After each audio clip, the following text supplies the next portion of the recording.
So today we're going to talk about manifesting and what it is and how to do it, right? So a lot of people hear the word manifesting, right? And they think of it as spell work or whatever, right? That's partially true. So when we're manifesting something, what we're actually doing is changing our vibrational frequency to match something else that we want to achieve, right? And this is done through setting your intention very clearly and then going from there and taking aligned actions that will allow our physical vibrational state to shift gradually so that we can reach that state that we need in order to meet our intentions. Now, we have to take action, right? The thoughts and the affirmations and all that stuff is helpful because it will lead you to take more aligned actions and pay more attention when opportunities pop up. But you can't just do all the mental work because that's your fourth dimensional energy field, right? So that's like your thoughts and emotions, that's your aura. So when you're doing all that mental work, you're not really grounding it into the third dimension, your physical body. So that's why actions are important. So it's important to note that everybody manifests differently and at different rates, right? So we all have a vibrational bandwidth, if you will. So it's like, how fast are you able to make changes? Where's your comfort level? Some people, they hate change, right? They will take action in very slow increments. They like to mull it over for a while and think about it, and then they'll maybe take a little bit of action. But the problem is in order to change your vibrational state, you have to step outside of your comfort zone. So if you're already in your comfort zone, that's your current experience, right? And you want something over here. So you have to go outside of your bubble and slowly, gradually move up here instead. So that's where a lot of people go wrong, right? It's because like they'll take a little step outside of their comfort zone, and then it's like super uncomfortable, and it's like, I don't want to do this. Or they'll do one step forward, and then they'll take two steps backwards, right? So consistency in the energy and the actions that you're putting out is really, really important in manifesting. Which is why a lot of people struggle with it, right? Because they will be all about it for like a couple weeks and they'll fall off the wagon. A great example of manifesting and changing that vibrational frequency is getting a raise, or it's losing weight. So losing weight is about 1% change to lose 20 pounds. It's about a 1% change in your vibrational frequency at the physical level. And that's not easy, right? Because if you think about it, when you're trying to lose 20 pounds, you have to change your diet. You have to work out on a regular basis. You have to really be more conscious about what you're choosing to consume or what you're doing. You might opt to go for a walk instead of watching TV. So those are the kinds of choices that are going to allow you to lose that 20 pounds and shift that vibrational state to get to that point that you want, right? So I just wanted to kind of like put that out there because some of y'all might consistently make effort towards your goal and taking those aligned actions, right? And if it doesn't happen instantly, you get discouraged and then you give up. So don't give up, right? I mean, depending on how much of a shift, it's going to take a little bit longer, right? And then we also have what we call vibrational plasticity.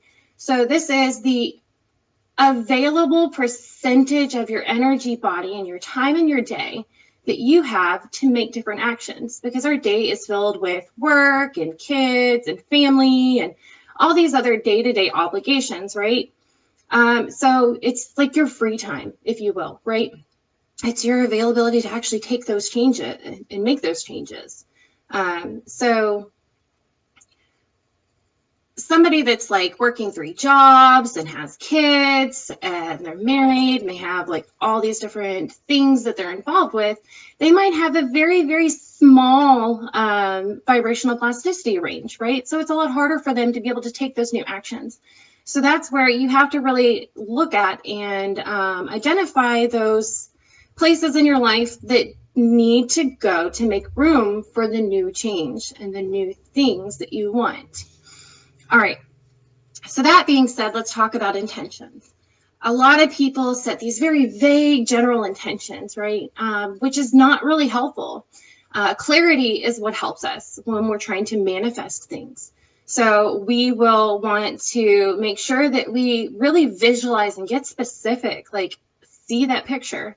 What does it look like? How much money are you making? What things would you do that embody that goal that you're trying to manifest, right? What would it look like? So if you want to manifest a partner, right? What would that partner be like? What would you do? How would it feel? Right? So being very specific. And then especially with money, it's really important to set a time frame. So you don't have to be so specific to say that in my current job, I want to earn X amount of money per month. But you do need to say, I want to earn X amount of money by X time, if that makes sense, right? Because I know a lot of people say, don't be specific because then you're limiting how the universe can deliver. But you do want to be specific on what you want to experience, not necessarily the how, but what it is that you want to experience. So I just want to kind of clarify that because I see it a lot and it's not necessarily true because the more broad and vague your intentions are, it's a lot harder to hone in on that vibrational frequency because you don't really know where you're going. It's like, I want health, I want prosperity, but what is that? What does it look like? So those are things that you really need to think about when you're setting those intentions. And then once you've got that intention worked out and it's as specific as you can get, and you're really like, what it is and what you're doing in it, from there, you'll basically close your eyes, you'll visualize it already happening, like you in that moment, right? And then in 1 or 2 words, talk about, name the energy of it. So if you're trying to manifest a partner, maybe you feel loved, maybe you feel supported, maybe it's something completely entirely different, right? If you want to manifest money, maybe that feels to you like freedom, but to another person, it might feel like safety. So really getting that energy, which is really, really important, right? Getting that energy of that intention. And then from there, you will take aligned actions that embody that energy. So we want to make sure that what we're doing is taking action from, freedom, right? So we'll do things that resonate to freedom for us. This doesn't have to be super complicated. You just kind of have to think about, why am I doing this? What does it feel like? And that's usually where we run into problems, is because, we might make an action from freedom trying to manifest this, but then we take 5 more actions in our day-to-day life that resonate to obligation, which contradicts each other. Hence that 1 step forward, 2 steps back. So really being conscious of, why you're doing it, how you're doing it, what does it feel like, is going to help you tremendously when you're trying to take those aligned actions and manifest things. Now, once we get to the point that we're starting to shift our vibrational state, right? Our vibration is going to start changing. And again, you're stepping outside of your comfort zone. So what you already have experienced was your current vibrational state. So as you're moving outside of it, things are going to start changing and shifting, right? So it's either going to be, if you're starting to experience like crazy things like breakup in relationships, loss of job, those types of things, it's not always like that whole be careful what you wish for type of deal, right? A lot of times, as long as you're taking those aligned steps, it's what we call deselecting. So if your energy field was a magnet, right, and you're changing that magnetism, right, all of a sudden things are starting to be demagnetized from your field, from your experience, right? So that relationship that wasn't really working, that isn't going to shift with you, it's deselecting, and it's going to manifest as like drama, right? Let it go. If things are deselecting, it's no longer serving you in your new vibrational state. And trying to hold on to it's just going to cause more chaos, right? And it's going to bring you back down to where you already were. So let it go. Now, other times when you're doing that whole 1 step forward, 3 steps back, what will end up manifesting is misalignment, right? So you really, really want that freedom, but all you're getting is obligation. It's not deselection, it's mixed energy. So I tell a lot of my clients, how you react determines what you attract in your energy, because I like to equate it to magnets just because it's easier for other people to understand and visualize, right? So if I'm, taking a lot of actions out of love or out of freedom or fulfillment, community, support, things that I want in my life, then that's what I'm going to bring in and experience. But if I'm taking a lot of action out of obligation or anger or, other things that I just don't want, then that's what's going to come back in, and it causes a lot of problems. So deselecting and misalignment, and it's important to really discern which one it is. So keeping a log of those actions that you're taking every day, and noting what it resonates to, because something might seem like it's aligned. Like you might quit that job that's just not working, right? And it seems like it's aligned on the surface. But the why you quit was because you were avoiding confrontation over here. Instead of, this job really isn't working for me. It's not the environment that I want. I'm not making the money that I want. So I'm going to move on to other things. If you really look deep down, that wasn't the reason. The reason was avoidance. So then instead, what you get is avoidance. And what we see in our day-to-day experiences is a direct reflection of our immediate past and short-term past choices, right? That's what manifests. So a good example in my personal life, right? I'm transitioning out, I've mentioned this before, of the Army, and I was supposed to go to an appointment an hour away. And they called me earlier that morning and said, hey, the doctor's running behind. We want to move your appointment to a later time. Cool, no problem. So I drive there. It takes me an hour to get there. Drive all the way out there, go to the door, and they're like, yeah, I don't know why you're here. Somebody should have called you. And I'm like, what's going on? Turns out the doctor had a family emergency and had left like 2-3 hours prior to me even leaving my house. Like, it happened almost after, like, shortly after they called me to reschedule and like shift my appointment back, but nobody called me, right? And didn't warn me, even though they had ample opportunity. So that was a misalignment happening in my life. And it was my clue that I was going wrong somewhere. So I had to stop and think about it. I'm like, okay, so driving an hour there and an hour back for no reason, and them not calling me, what does that feel like to me?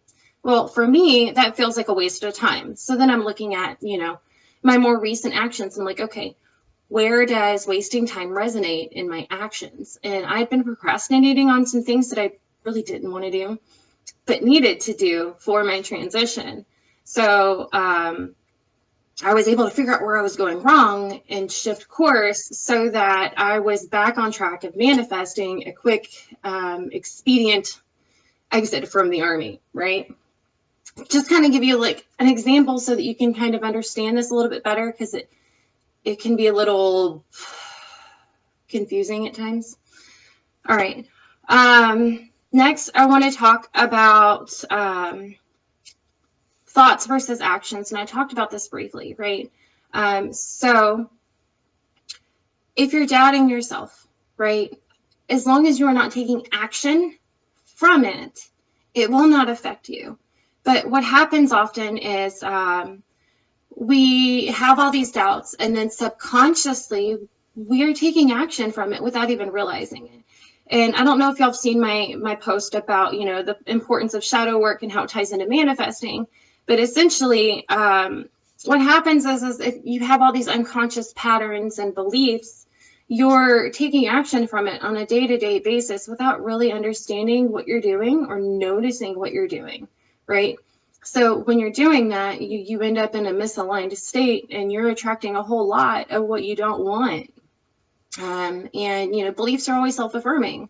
So if I believe that I'm going to fail, I will fail, because subconsciously I'm taking action from the energy of failure and expectation of failure, which throws a wrench in a lot of people's manifesting process. Um, so when we're doing spell work, or, you know, we're using sigils, we're using affirmations or mantras, what have you, right? Any of these different manifesting techniques. What you're trying to do is take that energy and like imprint it into your subconscious mind, so that your day-to-day actions are resonating to that energy, right? But you can't just, you know, say, you know, money comes to me in expected and unexpected ways. Thank you for that, Haley. And then proceed to sit on the couch and watch TV without actually searching for a job, you know, or going to work. It doesn't work that way. You have to take those aligned actions in order to make it work, because everything that we do has energy. Even our thoughts and our words, they all have energy, just not as much, because it's not as dense, because it's in your fourth dimension, right? When we actually take physical action in the third dimension, it has a lot more power and strength to it, which is why when you go out and you apply for those jobs, or, you know, you're doing different things to manifest your outcome, you're putting more energy into it, you're shifting your physical vibrational state, and you're getting closer and closer to that goal. So I just want to kind of clarify that and explain, you know, how sigils and how spell work and affirmations and all that stuff that are manifesting techniques play into it. Let's see. I've seen a lot of people talk about acting as if it's already happened. So this is essentially the same thing as taking energy or taking action from that energy, right? What you'll want to do is make sure that you're embodying that energy that you want to manifest into your life and taking that steady action. So that is essentially acting as if it's already happened in your life, right? And again, you know, sometimes we're going to be misaligned and we're going to take several steps back, and then we're going to move several steps forward. And we're just kind of like, it's like the foot on the brake and foot on the gas, and we have a lot of problems there. So really being conscious of your actions and understanding the energy behind it is going to help you with your manifesting abilities, right? I like to tell my clients to keep a journal and keep a log, and we'll go through and figure out, you know, what does this resonate as? So that's basically all I wanted to say on the topic, and I don't see comments. I don't know if that's for a reason or not. Facebook's just not working for me today. So if you missed this and you have more questions that I didn't talk about, by all means, drop them in the comments later on tonight. If y'all comment, I will pick 3 people to do my manifesting map session. So this is where we'll go through your intention, you know, and we'll get it clean, clear cut, and make sure that it's aligned to your higher self, right? It's good for you. We'll get the energy of it, and then we'll develop out those aligned actions and figure out, you know, how much of a shift this is going to take for you to get there, and help you really develop that manifesting plan, right? And we'll talk about, you know, your vibrational bandwidth and your vibrational plasticity to kind of help you so that you know at what rate you need to make those changes. And then I'll pull up your manifesting blueprint, right? It's just 7 different components of things that help you bring that into your physical experience. I didn't talk about that in this video because it's much longer and much broader. But I'll pick 3 people to do this for free. So let me know what your questions are. I know